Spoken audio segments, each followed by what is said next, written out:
करता जे पुण्याला भाळतात, जे देहाकडे असतात, जे व्यवहारामध्ये जगतात, जे अनर्थ करतात, जे बंधनात राहतात, जे जगताला माझं म्हणतात, जे करता भोगता होतात, ते आमचे नसतात. कदापि नाही. आम्ही साधकाचे साधक आमचे. सिद्ध महात्म्याचं वर्णन हे ज्ञानाचं फल आहे. वेदांताचा रस आहे, ज्ञानाचा कस आहे. इथं संसारी लोकाचा तळ मात्र पण संबंध नाही. कदापि नाही. ज्ञानी महात्म्याला व्यवहार होतच नाही. कदाच नाही. जे जन्मतात ज्ञानासाठी, जगतात वेदासाठी आणि अनुभव घेतात ईश्वर परमतत्वाचा,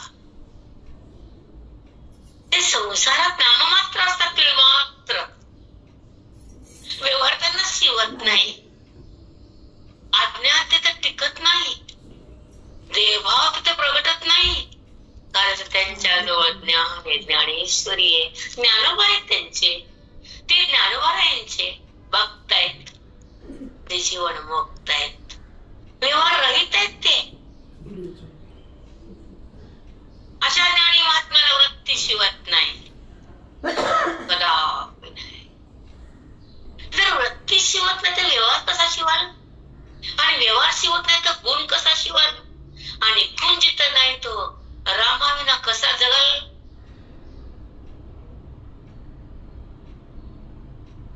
नाही जगू शकत तो रामाविना. त्याचा प्राण राम, त्याचं जीवन राम, त्याचा संबंध राम, त्याचा श्वास राम, त्याचा विश्वास राम, त्याचा आभास पण राम, त्याचं जीवन पण राम. अशा महात्म्याचा स्पर्श सुद्धा राम.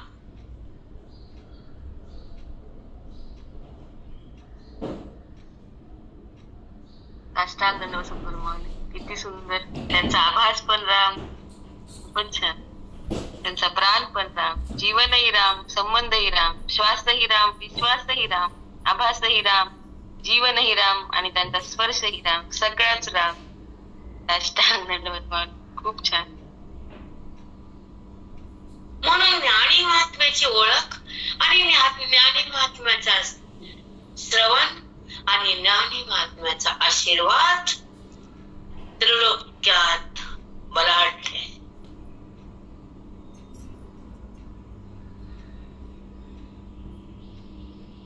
त्यांच्या बोधानं पाप जळून राख होत, अंतःकरण पाप होत आणि बुद्धीला ब्रह्मरूपाचं एक आहाड, एक सामर्थ्य येतं.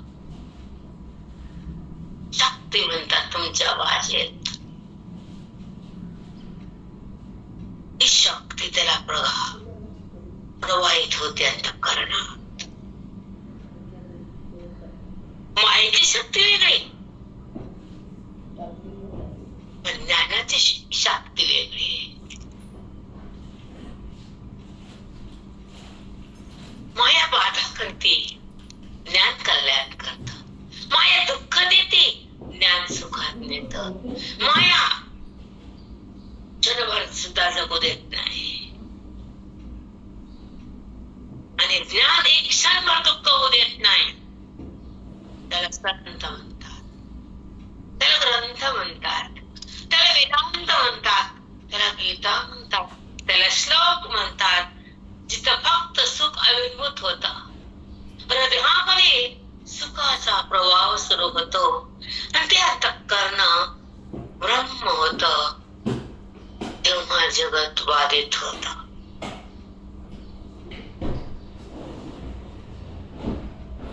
अबाधित तत्व प्रगट होत. तो क्षण पावन असतो. ते मिलन ईश्वराचं असतं.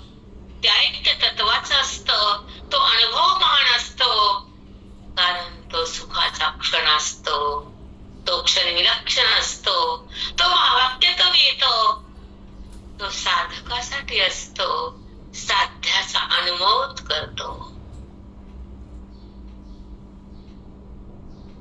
राम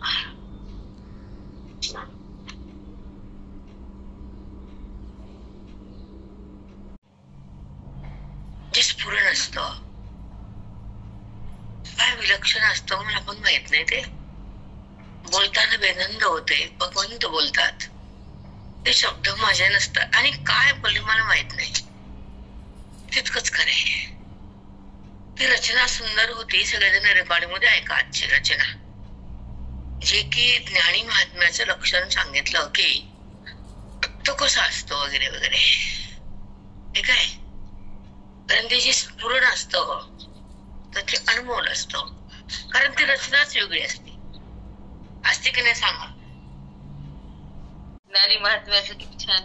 वेदाचा, गीतेचा, ज्ञानेश्वरीच्या ओवीचा सुखाचा रस जेव्हा हृदयामध्ये प्रवाहित होतो तेव्हा सुखाला सुरुवात होते. ते अंतःकरण ब्रह्म होतं, जगत बाधित होतं, अबाधित तत्व प्रगट होतं. तो क्षण पावन असतो, महान असतो. तो मिलन ईश्वराचं असतं, ऐक्य तत्वाचं असतं. तो अनुभव महान सुखाचा असतो, क्षण विलक्षण भाग्याचा असतो. तो महावाक्यातून येतो. इथपर्यंत आलो होतं मग. हा बेटा, म्हणजे गुप्त रहस्य उघड झालं आपल्याकडे आज, ज्यामध्ये भगवंताला जे सांगायचं अर्जुनाच्या निमित्ताने जगाला, त्याला हे रहस्य म्हणतात. हे बोलायचं भगवंताला. ही साधे गीतेचा भावार्थ, ही साधी भाषा आहे. हा गीतेचा भावार्थ आहे, ओवीचा अर्थ आहे आणि जीवाचा सार्थक आहे. हे नाही कळत आपल्याला श्लोकात. बरेचदा कळत नाही. मी आता अभ्यासाला बसते तर एकांतात असते, तेव्हा एक एक श्लोकाच्या आज जाते तर एवढं विलक्षण वाटते की एवढं भगवंतानं श्लोकातून लिहून ठेवले, इतकं सुंदर मांडले आणि आपण त्याला वरवर बघतो आणि डुलतो, स्वतःला छान समजतो. दुर्भाग्य ते गीता कळत नाही, दुर्भाग्य, पाप आहे केवळ. जर गीता कळत नाही तर आपण पापी म्हणायला हरकत नाही. माझं समजते, मी तुमचं बोलत नाही. ज्याच्या त्याच्यावर डिपेंड असतं ते. कुणाला भावार्थात जायचं, कुणाला गीतेच्या रसात यायचं, कुणाला गीतेचं रसपान करायचं आणि गीतेच्या फलामध्ये जायचं, कुणाला शब्दाला पाहायचं तर तुमचा भाग आहे निराळा निराळा. कुणी शब्दाला बोट भरून सरकतं, कुणी गीतेच्या गाभाऱ्यात जातं आणि गीतेच्या फलाला कुणी भक्त ते मोक्ष.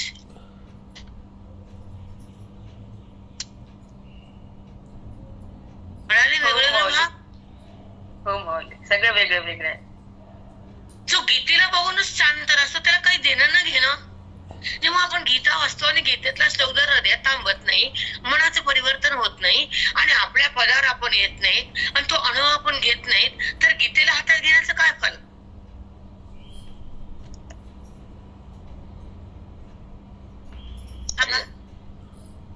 अरे हो, फल मिळत. ज्या गीतेमध्ये ज्या भगवंतानं परमात्म्यानं अवतार येऊन त्याचं स्वरूप प्रगट केलं आणि तुम्हाला ते कळत नाही, तर गीतेला हात कशाला लावता? माझं हे मत आहे. तुमचं काय ते तुम्हाला गुंडाळून ठेवा. ते खरकट पण मी मला आवडत नाही आणि ते गीता नुसतं पाहणं मला जमत नाही. ढोंग पसारा मला आवडत नाही आवडत. आता सब आमचं नाहीच आहे. आम्हाला शिकवलं चिंतन करा. काका म्हणायचे दगड मांडा. जर कुणी सांगायला भेटलं तर दगडाला बोला. मी आज हे शिकले, अनुवाद केला. विचार सागरच्या 4थ्या तरंगाची 15वी हेडिंग आहे आणि असा अध्यात्म आहे, अशा प्रक्रिया आहेत आणि प्रक्रियेच्या द्वारे हा भगवंताच्या भेटीचा हा एक सुगंध आहे ज्ञानाचा, जे संत महात्म्याच्या सोबत ह्या वेदांत शास्त्राच्या ग्रंथातून जे बिल्डिंग बसती मोक्षाची, ती प्रक्रिया वेदाची आणि ती किमया अध्यात्माची आणि ओळख ईश्वराची आणि मान्य प्रक्रियेची, ते पाया अध्यात्माचा असतो. त्याचं नाव विचार सागर, वृत्ती प्रभाकर, पंचकर्ण, विचार चंद्रोदय. हे जेव्हा त्यांना आम्हाला बिल्डिंग लावून दिली, त्याच्यामुळे आम्हाला गीता सांगता आली. थोडीफार कवाना टच व्हायली ना. आजचा जो सकाळचा आविर्भाव होतो तो साधा नव्हता. होता का साधा? सांगा. नाही माऊली, अनुभव होता. अनुभव अमृत. मग ते काय येत असेल? काहीतरी भगवंताला ह्याच्याद्वारे द्यायचं जगाला. म्हणून भगवंताचाच ही लीला असते, ना तुमची ना माझी. त्याच्यात तुमचं बी काही नाही, माझं बी काही नाही. फक्त त्यांची इच्छा आणि माझ्या गुरु परंपरा, माझ्या गुरुजींचा आशीर्वाद,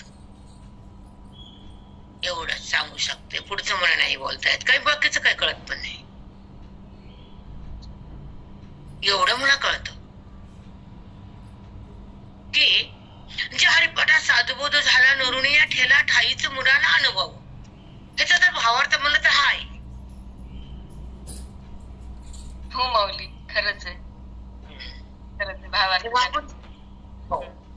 साधुबोध झाला. मी आता मोतराबाकडे हरिपाठ पण घेणार आहे, 65 पण घेणार आहे, अमृतानुभव अन्याने जसं जमलं तसं घेणार आहे. पण विवेचन सुंदर होईल. मिस कोणी हो हो माऊली, हो. 3-4 दिवस कुठे गावाला वगैरे जाऊ नका, माझा पाठ मिस करू नका. कारण काय निघल आणि काय बोलल हे माझ्या हातात नाही. आता आहे का सांगा? नाही, काय वाणी कळत पण नाही मी काय बोलणार आहे. बोलताना पण मी बोलते असं कधी आवाज नाही, आणि काय वाणी बोलते हे मला माहित नाही. पण वाणी आता थांबत नाही हे तितकंच खरंय. हो माऊली, वाणी त्यांना अर्पण केली एवढं म्हणायला हरकत नाही. वाणी भगवंताची झाली, वाणी वेदाकडे आली, वाणीला पवित्रता आली, म्हणून तिथून वेद बाहेर आला. म्हणूनच ती वाणी सुंदर वेदाला काढण्यासाठी पवित्र बनली. एवढंच कार्य. आणि वाणी त्याची आहे, त्यानं दिली आहे, सत्ता त्याची आहे, इथं माझं काही नाही. त्याचं मला एक क्षणभर पण काही वाटत नाही. एवढा आनंद वाटतो या वाणीच्या द्वारे वेदांताचा रस, ज्ञानाचा कस हे बाहेर येतो. आणि एवढ्या ग्रंथाचा अभ्यास होऊन त्या हृदयातून तो वेदाची लीला बाहेर येते. गीतेचा भावार्थ असा उकळ्या मारतो आणि अशी रसभरत ओवी अंतःकरणात खेळते. बस एवढं करता आलं, बाकीचं काही जमलं नाही. आणि त्याचा आता काही खेद नाही, त्याचा माझा काही संबंध नाही, त्याचा मला काही देणे घेणं उरलं पण नाही. त्याच्यासाठी ते चित्तात ठेवायचं नाही, आणि त्याच्यासाठी आता मला जगायचं पण नाही. तो माझा, मी त्याची. तो माझ्यात आहे, मी त्याच्यात आहे. एवढा भावार्थ अनुभवण्यासाठी उरलेले श्वास आहेत. हा गुरुचा विश्वास आहे, गुरुवरचा असलेला विश्वास आहे की त्यांच्या सोबत घातलेले श्वास आता अनमोल ठरले.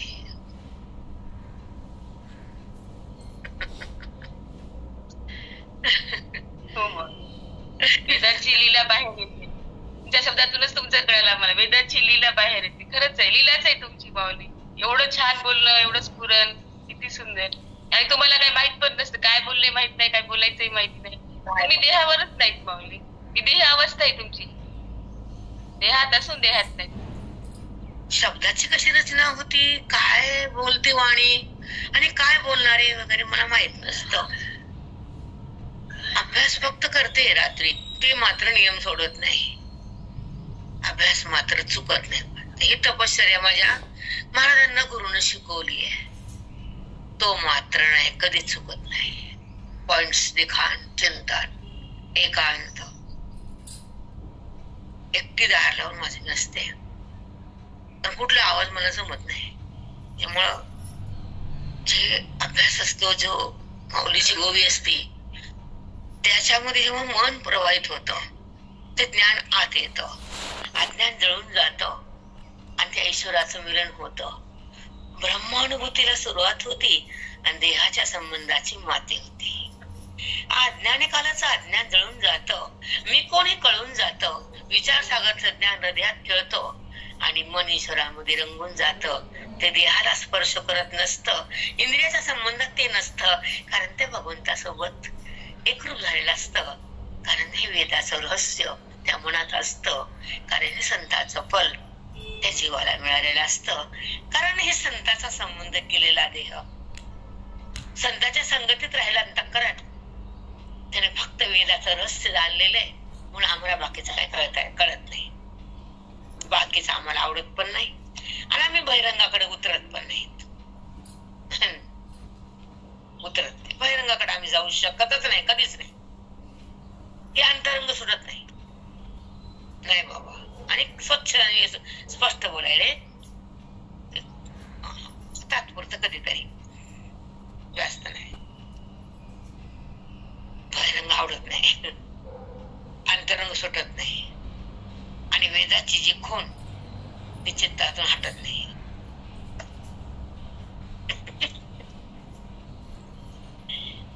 कळालं?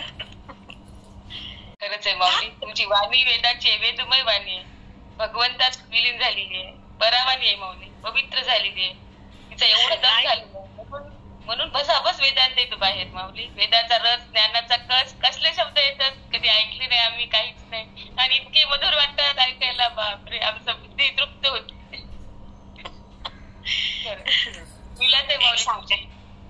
कारण हे जे आजकालचा कलियुगातले जे लोक आहेत, त्यांचं जे ओढ आहे बहिरंगाला, ते आमच्याकडे नाही. आता म्हणून नाही, आधीपासून. आता म्हणून नाही, तुम्ही आता भेटले 4-5 वर्षात. पण आधीच्या काळ संत महात्म्यापाशी गुरुच्या मठात गेलाय ना, अध्यात्माचं चिंतन करताना जे मन स्वच्छ होत गेलं, ते बहिरंगातून अंतरंगात आलं. आता अंतरंगातून पुन्हा बहिरंगात कशाला? कशासाठी? नाही माऊली, आता बहिरंग कशाला? आता एवढा अंतरंग, एवढा सुंदर अधपतन कशाला हवं? म्हणजे जर घातले तर जेवण करायचं ना. धुतलेले कपडे स्वच्छ विस्तार करून कपाटात ठेवायचे ना, बाथरूम मध्ये कशाला टाकायचे? घाण कपडे बाथरूम, इस्त्री कपडे कपाट. ह्या कपाटात तो बाथरूम नाही. माऊली खूप छान. खरंच आहे माऊली, ज्ञानाचा कुंभ रोज आहे. ते महाकुंभ येते जाते माऊली, ते का राहते का सांगा? आला पण गेला पण, हे आपल्या कधी संपतही नाही, कधी जातच नाही. त्यांना काय नजर आहे इकडची? नजरच नाही ना. ज्यांना नजर नाही ते तिकडे वाहतात. आणि आवश्यक आहे ना, बहिरंगाच्या लोकांना ते आवश्यक आहे.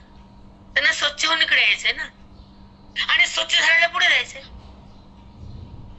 त्यांना पण चुकून होत नाही. हो माऊली, खरंच आहे, सगळंच आवश्यक आहे. ते करून हे पण करायचं, इथून समोरच जायचं. आता इथून मागे कशाला जायचं? निर्म्यामध्ये भिजावं लागतं कपड्याला, आणि त्या पाण्यातून, त्या निर्म्याच्या पाण्यानं घाण जर गेली तर पुन्हा निर्मा लागत नाही. स्वच्छ पाणी लागतं, पुन्हा ऊन लागतं. उन्हाच्या नंतर स्वच्छ नंतर विस्त्री लागते, आणि विस्त्री नंतर मग त्याला कपाटातून बाहेर यावं लागतं.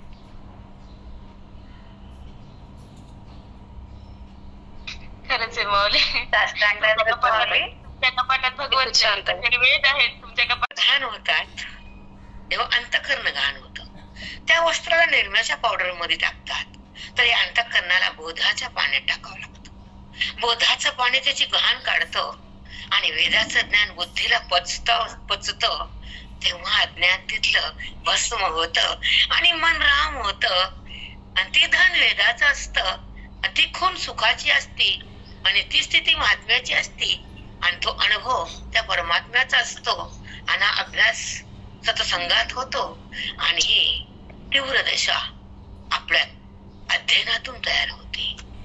ही तपस्या शेवटची असती, कारण हातात मोक्ष देतात महात्मे. साष्टांग दंडवत, साष्टांग दंडवत. खूप छान. नमस्कार माऊली, खूप छान. कारण कोण काय देते हे कळावं ना. एखादी वाईट मैत्रीण खराब करते घर, एखादी छान मैत्रीण घर जोडती, एखाद्या पुण्याचा पैसा घराला पुढे नेतो, एखादा पापाचा पैसा अधपतन करतो. घरात कलह, द्वेष, मत्सर, एकमेकावर आघात. ते कुटुंब नाही, ते नातं नाही, ते माणूस नाही. कारण तिथं पाप आविर्भूत झालं, मध्ये घुसलं. पाप घुसलेला पैसा हो माऊली. जिथं दान नाही, जिथं धर्म नाही, जिथं विश्वास नाही, जिथं पुण्य नाही, तिथे लक्ष्मी सुख देत नाही. जिथं कमी असावा पैसा पण घरात शांतता आणि सुख, आवाज उंच नसावे घरात, बडबड कडकड अंगावर पडू नये, लहरी खराब होतात, वास्तु दोष तयार होतो, पित्राचा दोष तिथं तयार होतो. म्हणून घराचं ते पवित्र राखावं लागतं. म्हणून स्त्रीनं वाणी आवरावी लागते, तोंड बंद ठेवावं लागतं आणि सहन करावं लागतं. तिला बाई म्हणायचं, नाही तर ती बाई नाही, हीच त्याची काही. हो माऊली, कळाली बाई ती. खरंच. म्हणून एक लक्षात ठेवा, आधी ते घर स्वच्छ शांत आणि मग हे घर. खरंय माऊली, ते घर शांत असलं तर हे घर. खरंच आहे, अगदी बरोबर. नाही तर बापरे. किती छान शिकवण ताई. साष्टांग. आपण जर याच्याकडे आलो, वेदाकडं, ज्ञानेश्वरीकडं, तर भगवंतानं सांगितलं जेव्हा कलह होतो त्याचं नाव महाभारत, त्याचं नाव त्या कुळाचा नाश. मग जेव्हा तुमच्या घरात कलह झाला तुम्ही मग महाभारतात आलात का नाही? हो माऊली. नातं कसं जपायचं, प्रेम कसं वाढवायचं, प्रॉपर्टीला कमी किंमत देऊन माणसाला किंमत द्यायची, ही बाईला कळावं. कारण घराघरात बाईच पुरुषाला घाण करते. केवळ बाई अग्नी ती. नातं ठेवत नाही, धन ठेवत नाही, व्यवहार ठेवत नाही, सुख ठेवत नाही, पावित्र्य ठेवत नाही, काहीच ठेवत नाही. तिने पूजा पण करू नये. नीट वागा, नको करू पूजा पिजा, शो करूच नको तू. घर सांभाळ, नातं सांभाळ, व्यवहार सांभाळ. भले बायका अलग असाव्यात पण घरातले भाऊ एकत्र असावे.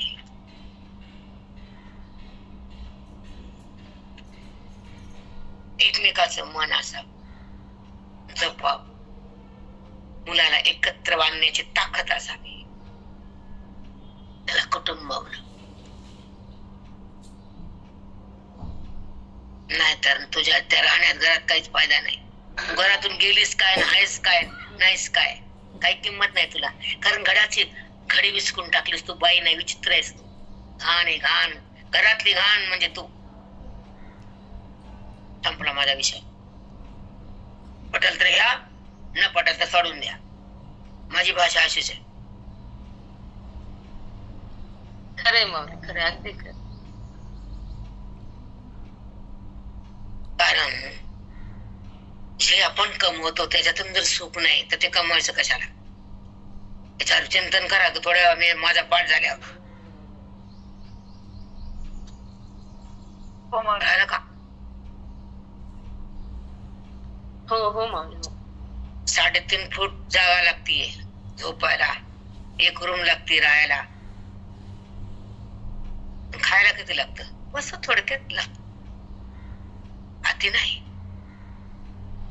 मग एवढा भांडारा कशासाठी? पाप करून मागं टाकून पुढे भोगायला जायसाठी? करा, आमची ना नाही, करत राहा. हिशोब तुम्ही द्या आणि मजा हे करते म्हणून नीट वागा. हिशोब हो माऊली, अगदी खरंय. पाप करून पुढे भोगण्यासाठी. हो माऊली. मजा ह्यांना, सजा त्याला. विधीने वागा, नाते जपा, कलह कमी करा. घरात पावित्र्य, पुण्य, दान, धर्म, साधू संत, ब्राह्मण सगळं करा. तर ते घर आहे, नाही तर स्मशान.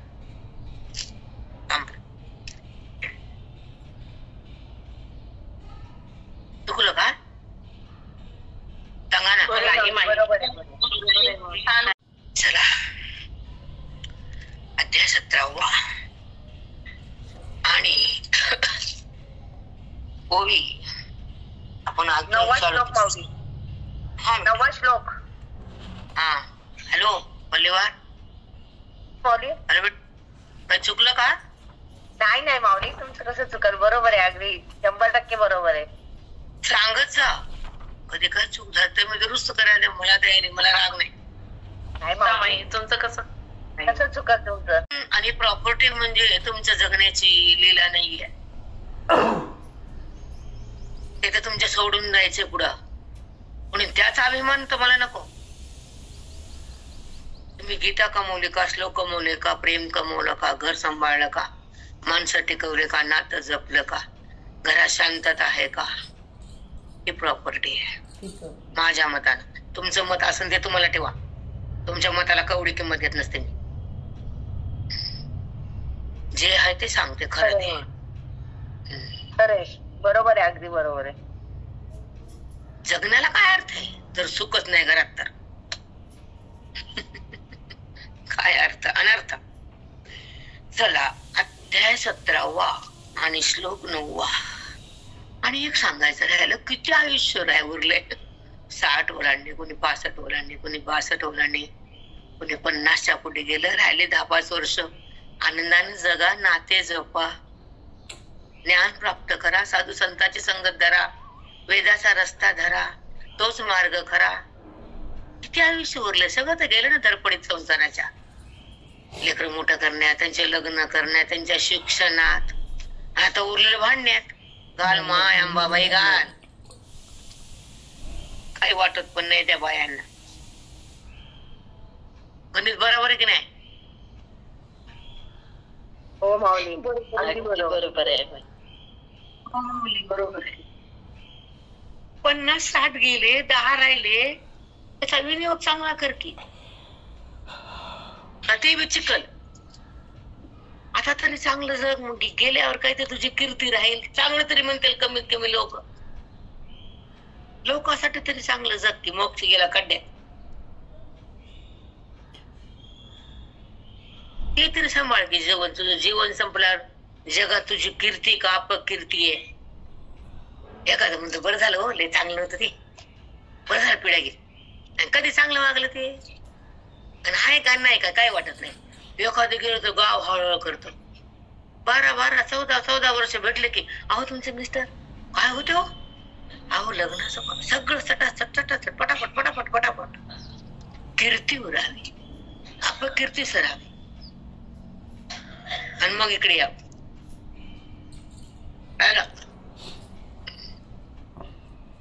हो ताई, साष्टांग सद्गुरू. त्याला तरी भ्यान जरा. आता अध्याय 17वा आणि श्लोक 9वा. कट्वाम्ल लवना तीक्ष्ण तीक्ष्ण रुक्ष्ण विदाहिन आहारा राजस श्रेष्ठा दुःख शोकमय प्रदा. भगवंत कृष्ण परमात्मा अर्जुनाशी संवाद करताना, अर्जुना तुला मी सत्वगुणाचं सांगितलं, आहार कसा असतो, सत्वगुणी कसा असतो. आता हे सांगण्याचा प्रसंग आलाय. आता हे संपले. आता तुला रजोगुणाचे लोक कसे असतात, काय खातात, कसे वागतात, त्याच्या आहारावर त्याचे गुण कसा वाढतो, बलाढ्य कसा होतो रजोगुण, त्यांचं खाद्य काय आणि ते जेवतात काय, त्याच्या अन्नाचा रस तयार होतो आणि त्याचा परिणाम बुद्धीवर होतो आणि तो रजोगुण फावतो आणि तो जीवात्मा माझ्यापासून दूर आवतो. हे श्लोकाचं स्वारस्य आहे. कळालं? हो माई. आता ऐका. कटो आम्ल लवण तीक्ष्ण तीक्ष्ण वृक्ष विदाहिन आहारा राजस चेष्टा दुःख शोकमय प्रदाह. हे राजस लोक असल्या आहारातून दुःख शोक करत बसतात. असं असं अन्न खाल्ल्यामुळे त्यांना दुःख भोगावं लागतं आणि शोक उत्पन्न होतो. म्हणून ते असं असं खातात आणि त्याच्यापासून हा परिणाम होतो आणि ते गुण वाढतो. त्याचं अन्न काय आहे ते तुला मी सांगतो. ऐका. कट आम्ल, आम्ल म्हणजे आंबट, कठ म्हणजे कडक कडक कठीण न फुटणार. कडक कडक दगडाने फोडून ती एखादी बाई लाडू काळ करते, बत्त्याने फोडते मग खात बसते. कळलं का? कट आम्ल कळालं? हो माऊली, कळालं. ती बाई समोर आली डोळ्याच्या. आता कळलं. कट आम्ल, कट म्हणजे कडक, फोडून खाती, चावत पण नाही, पण कुठून खाते ते, त्याला तुकडे करून. पुढे तीक्ष्ण, लवणा, तीक्ष्ण, लवण म्हणजे मीठ, खारट. तीक्ष्ण म्हणजे अति उष्ण, का लवणा तीक्ष्ण म्हणजे उष्ण म्हणजे अति अति गरम. वाफ चालू असताना ती वाफ तोंडात टाकायची. उष्ण बघायचं, लिहिले माझं नाही. लवणा तीक्ष्ण, लवण म्हणजे मीठ. तीक्ष्ण वृक्ष विदा हिना. अजून तीक्ष्ण म्हणजे पुन्हा अजून कडक कडक. त्या वेळाची पोळी घ्यायची, त्याला हात न लावता का असं असं करायचं आणि तसं तोडून तोंडात टाकायचं, त्याला अति तीक्ष्ण म्हणायचं. तव्याचं काढलेलं तोंडावर, तोंडाच्या तव्यात. बोलणारी बाई खूप तवाच आहे, गरम गरम बाई. दोन्ही तवे मध्ये तवाच. आपण बोलताना समोरच्याला किती त्रास असतो, तो परमात्मा किती त्रास, त्यांना वाटतं त्या बाईला बोललो तो त्रास भगवंताला असतो आणि भक्ताचा ज्ञानी महात्माचा बदला भगवंत घेतो. त्या लोकांना घ्यायची गरजच नसते, कारण तो त्रास त्याला असतो. ते म्हणतो माझ्या भक्ताला ठेवतो का, तुझी कुटकेच करतो आता. ते सोडत नाही. तीक्ष्ण वृक्ष विदाहिना. बघा आता वृक्ष म्हणजे सुकलेलं, वाळलेलं, आळशिळ, 4 दिवसाचं 8 दिवसाचं. बायका धपाटे करतात, प्रवासाला जातो. घरी जरी प्रवासात सोडून द्या, आता नाविलाज आहे, पण घरी सुद्धा झाकून ठेवायचं, 8-8 दिवस खायचं. त्याच्यावर छोटे छोटे जीवाणू उत्पन्न होत असतात.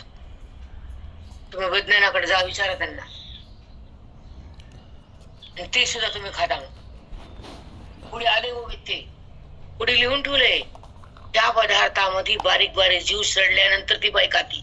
पुढच्या ओवीत आहे म्हणून मी सकाळी वाचलं, संध्याकाळी मला लग्न झालं, पहाटे पण माझं 6च्या आतच, 6:45 आवडते सगळं. मग 7 पर्यंत करायचं काय, मग अभ्यास 1-1.25 तास मला काहीच नसते. मग माझ्या मी चिंतनाकडे डबल येते. मग त्याच्यामध्ये सांगितलं की त्या अन्नामध्ये बारीक बारीक जंतू तयार होतात सडलेले, आणि ते खातात.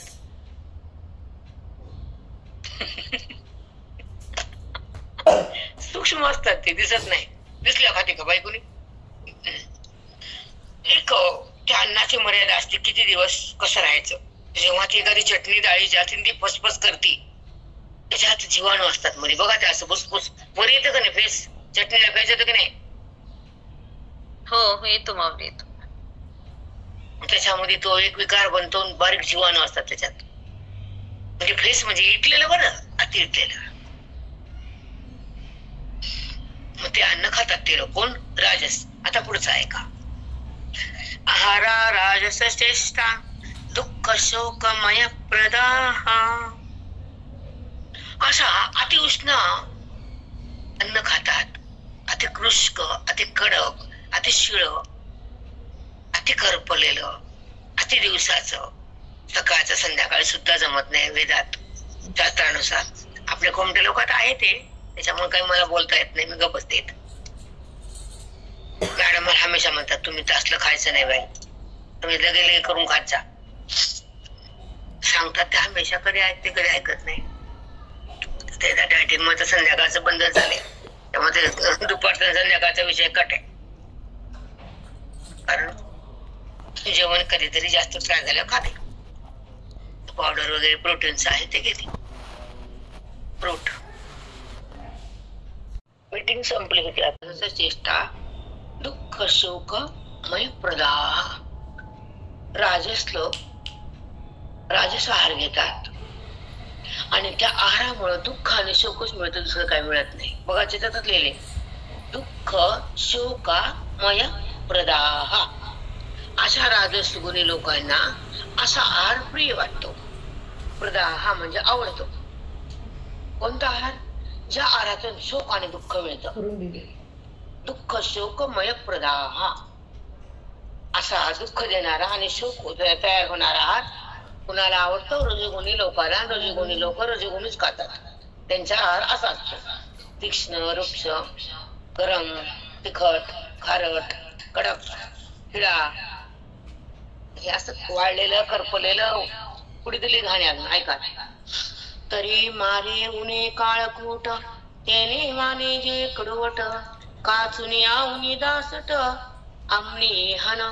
तसं तोंडाला चुना लागला की मुतून दहा होतो ना, तसं तेवढं गरम खाता तोंडाचा दहा होतो. आमणी हन आमणी दासट आमणी हन. चुन्यापेक्षा तीव्र पदार्थ खातात गरम, त्याला राजस पदार्थ म्हटले. आमली हन, आमली म्हणजे आंबट आंबवलेलं वगैरे.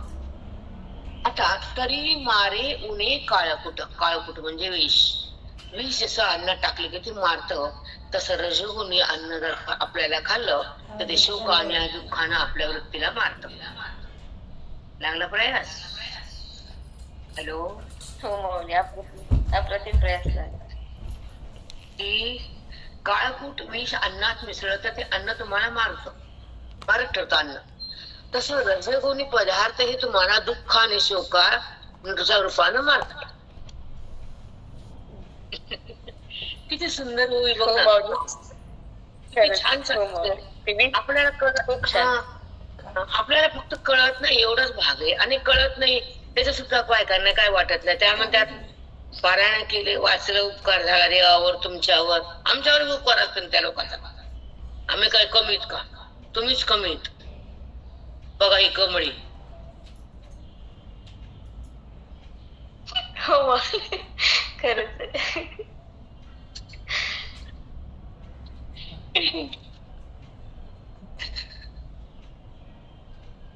कणिकेती जैसे पाणी, कणिकेती जैसे पाणी, तैसेच मीठ बांध बांधया आणि ते तुलीच मिळवणी रसांतरांचे. कणकीचा गोळा करताना पाणी टाकताना त्याच्या आकाराने मीठ मिसळतो आणि मग कणकीच्या गोळ्याची चपाती बनती. तसं हे नाना रस त्याला आवडतात आणि रजोगुण तसा खाऊन त्या रसामुळं दुःख आणि शोक भोगतो.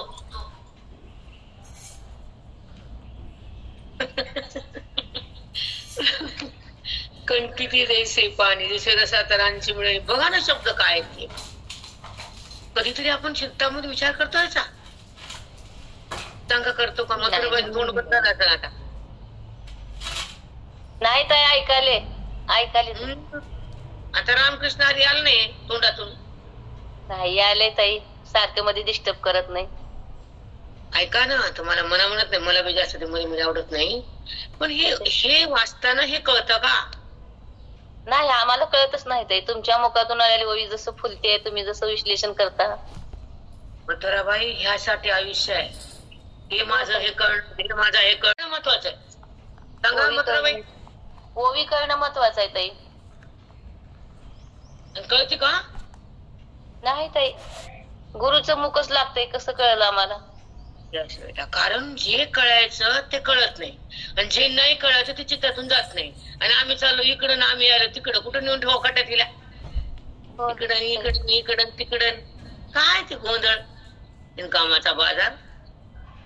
कळायचं ते राहून गेलं, नाही ते धिंगाणा आला. कळायचं ते खरंच राहून गेलं. वर्म जाग्यावर राहिलं नुकच काय तर डोक्यात दुसरं. अरे फपड पसारा वगैरे धिंगाणा दाखवायचं गेलं ना आलं. अरे ह्याच्या पुढे काय बाप्पा, ते हिऱ्या पुढे कुठं तांबन, कुठं लोखंड. काय कर, आमचा हिरा आहे, तुम्ही तांब्याला घेऊन नाचायले. नाचा बाबा, आम्ही काय करावं आता. रामकृष्ण सद्गुरु माऊली. चला. ते तुलीच मिळवणी रसांतराची, तेवढे नाना रस त्याच्या जेवण्यामध्ये असतात. तेवढीच मिळवणी, ते तुलीच मिळवणी रसांतरांचे. तसे नाना रस त्याच्या ताटामध्ये असून तो खातो. रजगुणी होतो, सुख आणि शोक आणि दुःख त्याच्या वाट्याला येतो. असे रजगुणी माणसं अन्न खातात. आता पुढे. ऐसे खारट अपाडे, अत्यंत खारट आवडत. अपाडे म्हणजे आवड. राजसा तया आवडे, उन्हाचे निमिषे तोंडे आगीच गिळे. उजर त्याच खाणं कसं म्हणशील तर ते आग गिळतो, आग. गरम गरम, वाफ वाफ, रस्सा रस्सा, तिखट तिखट, मसाला मसाला.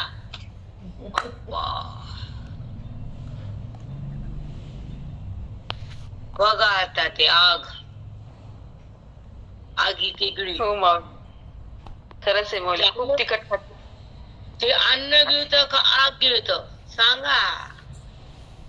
आगच घेत असेल माऊली. एक घास नुसतं आपण तोंडाला लावलं आपली आग आग होते. ती खातात तेवढं कसं खातात तेवढं. चट खाते. प्रॅक्टिस असती, तोंड भाजत नाही काही नाही. प्रॅक्टिस जिभेची त्या तिखटाची, त्या रस्सा पदार्थाची. खरंय माऊली. नाना रस, नाना तिखट, नाना मसाले, नाना गरम. हे खाऊन खाऊन खाऊन असा तमगुण वाढतो, असा राक्षसी बनतो तो. बोलणं म्हणलं की दगडच त्याची. साधी भाषाच. खरंच नुसतं दुःख आणि शोक, स्वतःला पण दुसऱ्यांना पण. त्यांची ऍसिडिटी आधी ऍसिडिटी वाढलेलीच असते, कधी पण पित्त खवळलेलीच असते.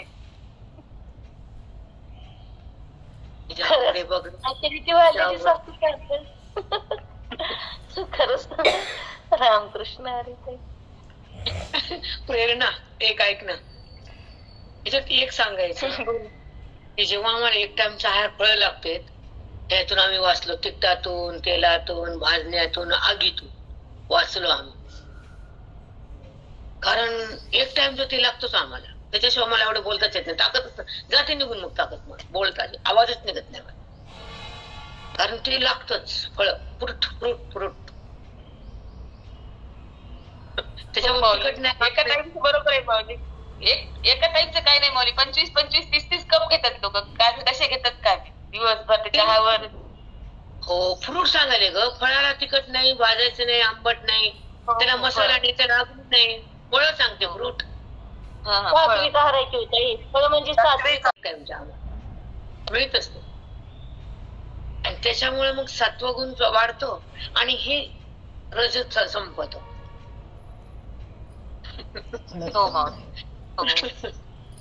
चला आता पुढं. आगीची गळी, वाफेची यासगे, वातीही लाविल्या लागे, तैसे ऊन मागे राजसतो, तैसे ऊन मागे राजसतो. थोडं कडक कडक मागतो तो आणि तसं खातो. त्या अन्नावरच्या वाफेला जर वात धरली तर दिवा लागल, इतकं गरम खातो. बघा बापरे, खरंच काय दृष्टांत देतात माऊली. वात धरली तर वातीलाच टाक लागेल एवढं गरम तोंडात घालतात. बापरे, मागे राजसतो. बघ ना, खरंच ऐक. तैसे ऊन मागे राजसतो, तेवढं ऊन मागतो खायला. आणि त्या उन्हाच्या अन्नावर वाफ नाही, त्याला जर वात धरली तर वात पेटल, इतकी उष्णता तो टाकतो पोटात. आहेत ना लोक तसे, नाहीत का? नाही असं म्हणू नको तू. आहेत ना, भरपूर आहेत. हो, असतात माऊली, नसायला काय झालं. खूप आघोरी आघोरी लोक आहेत. अगोरी. वावदळ पाडून ठाई, सावळू डारला आहे, तैसे तिकतो खाये जे घायवी न रूपे, तैसे तिकतो खाये जे घायवी न रूपे.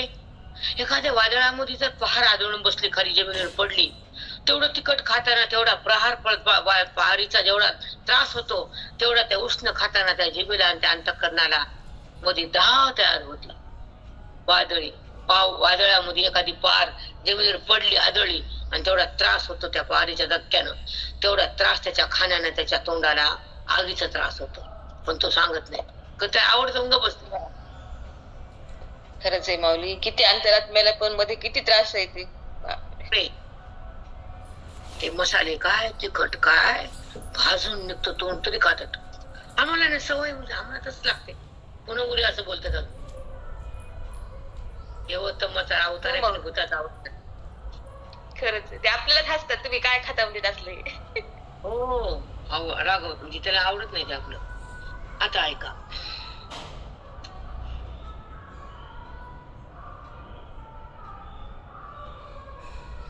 आणि राखे ऊन कोरडे, आत बाहेर एक पाडे, तो जीव दशा आवडे बहुतया. जे जीव दशा आवडे बहुतया, त्या जीवेला इतकं गरम आवडतं, इतका राजस खान आणि विचित्र लागतो. ऐका एक मिनिट. राखीव न कोरडे, कोरडी फट असते तसं ते अन्न कोरडं कोरडं कडक कडक करपलेलं, 4 दिवसाचं शिळ तोंडात टाकलं की कडकड कडकड आवाज येतो, तसं खात ते. वाफेऊ न कोरडे, ऐका, राखीव न कोरडे. आत बाहेर एक पाडे, तो जिमू जसा आवडी बहुतया. ते कडक अन्न आणि कोरडं अन्न जिभेला तोंडाला टोचतं कचाकच, तरी पण ते तसंच चावतात आणि कडक कडक खातात. ते आम्हाला कडकच आवडतं, आवडत नाही. हो माऊली, खरंच सगळं तोंड सोलून निघते माऊली तेवढं कडक खाल्लं. गरम पुन्हा ते कडक करून खातात, मग वाटेला पुन्हा त्या ठेवतात, पुन्हा कडक करून पुन्हा खातात. चला, परस्परी दाता आदळ, परस्परी दाता आदुळ होय खाता, दोघा तोंडी घेता तो शो लागे. ते खाताना दाताचा आवाज येतो, दात आदळतात आणि ते कडकड वाजतं आणि त्याचा आनंद ते घेत घेत ते खातात. असे रजगुण असतात. आधीच द्रव्य चुरमुरी, वरीवर पडत ती मोहरी, जे घेता होती धुवारी, नाका तोंडा. असं द्रव्य चुरमुरी, द्रव्य म्हणजे तिखट मसाले टाकलेले चुरमण कडक कडक आणि तेजदार असतं ते. आणि ते खाताना नाका तोंडातून असा हडका उठतो, घाम येतो, नाका केसाशी उभं टाकते, डोक्याला घाम येतो, नाकाला पाणी येतं, तसंच ते खातात गप्पा गप. परस्पर आधीच द्रव्य चुरमुरी, वरीवर पडत ती मोहरी, तर ते आवडतं. जे घेता होती धुवारी, नाका तोंडातून असा घाम येतो, त्रास होतो, तरी पण ते तसंच खात, नाक तोंड पुतत आग सहन करत खात. तो रजोगुणी असतो. हे असं उगे आगीते, म्हणे तैसे राहिते, पडिये प्राणा परते, रजसासी गा. हे असं उगे आगीते, उगे आगीते पण आगीला थांबण्यासारखं ते बघा. हे असं उगे आगीते, उगे म्हणजे क्षणभर थांबणार, आगीला पण थांबवणार आहे, त्याच्या पुढे गरम खाते ते बघा. उगे आगीते म्हणे तैसे राहते, म्हणजे तर मसाला लावले पदार्थ. पडे हे प्राणा परते राजसासी गा, त्यांना प्राणापेक्षा प्रिय असतात ते अन्न. ऐसा न पुरेची तोंडा, जिभा केला वेडा, अन्न मिशे अग्नी भडभडा, पोटी भरी. अशा राजस रूपी अन्नाचं पोटात अन्न भरत नाहीत, अन्नाच्या रूपानं पोटात हे अग्नीच भरतात. भडा भडा अग्नी पेटलेलं गरम म्हणजे अग्नीच अन्नाच्या रूपानं पोटात भरतात. असे रजगुणी अन्न खातात. त्याचं वर्णन तुला मी सांगायला, अर्जुन म्हणतो मी ऐकायला. हो माऊली, तुम्ही सांगायला तर आम्ही ऐकायला. अशा गरम तिखट मसालेदार कडक खाण्यामध्ये टाकसा तो आगच मध्ये टाकतो, अग्नीला खातो, असं सांगितलंय माऊलीनं. हो माऊली, किती भयानक खरंच आहे आज खाणारे यांचे. सगळा टाइम झाला, मी थांबते. मीटिंग संपली. 149 पर्यंत आलो, लक्षात ठेव. 48 झाल्या आता, म्हणजे 150 पर्यंत आलो आपण. 150